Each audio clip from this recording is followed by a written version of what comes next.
in preschool. Actually, I was one of the first satellite schools that were doing preschools in this area. And my mom had put me into preschool because she had to go out and work. And it was a way to have time to do that and have a kid as a single mom. And so I remember just playing with paint. And I remember the preschool teacher always, that would be her thing. Sometimes I would just flick the paint on there, or just put my fingers in it, and she would be in awe of it. So I was in awe of her being in awe of me. As a little boy, and as having that male boyish energy, it kind of like was real stimulating to me.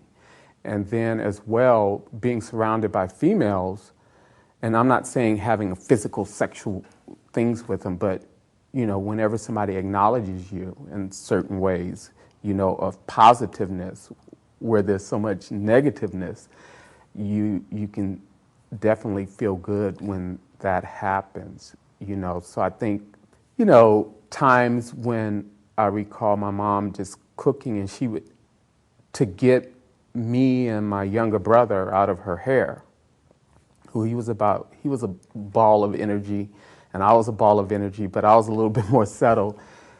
She would put us at the kitchen table and just tell us she bought this watercoloring and crayon set, and she would just say, draw while I make dinner. And so I always remembered that, and I remember the attention around it, and I remember the love around it. And it kind of took off from there, and going out into the world, doing social work and helping others.